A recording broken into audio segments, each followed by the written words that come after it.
Double two grammar থেকে double বন্ধুদেরকে জানাই স্বাগতম।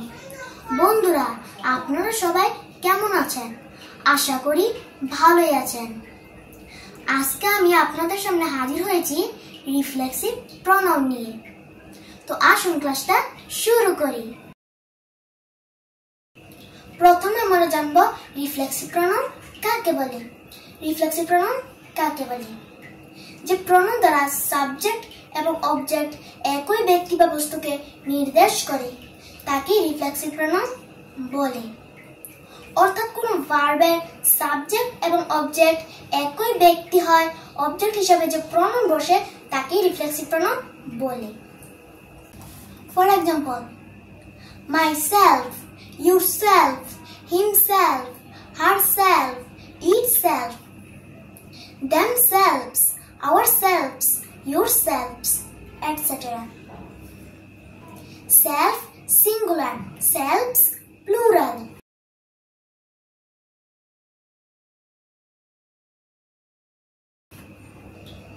আসুন কিছু এক্সাম্পল দেখি। I can do the work myself. আমি নিজে কাজটি করতে পারবো। I saw myself in the mirror.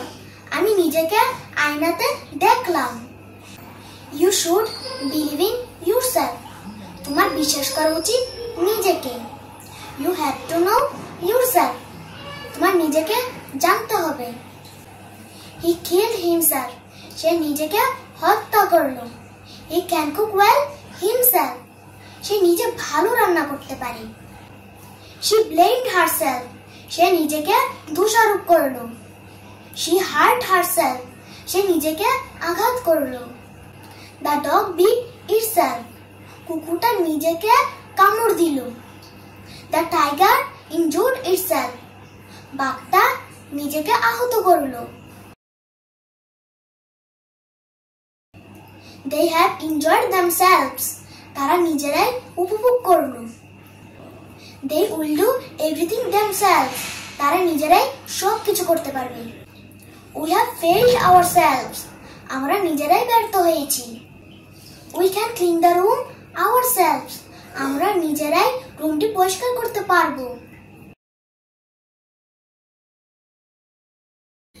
বন্ধুরা, আমি আপনাদেরকে এক্সাম্পল দিয়ে বোঝানোর চেষ্টা করেছি। তারপরেও যদি আপনাদের রিফ্লেক্সিভ প্রনাউন নিয়ে কোনো সমস্যা থাকে তাহলে অবশ্যই কমেন্ট করে জানিয়ে দিবেন।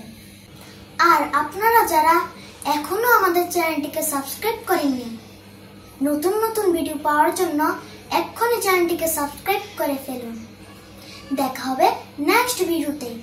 ততক্ষণ পর্যন্ত ভালো থাকুন, সুস্থ থাকুন, নিজে নামাজ পড়ুন, অন্যকে নামাজ পড়তে উৎসাহিত করুন। আল্লাহ হাফেজ।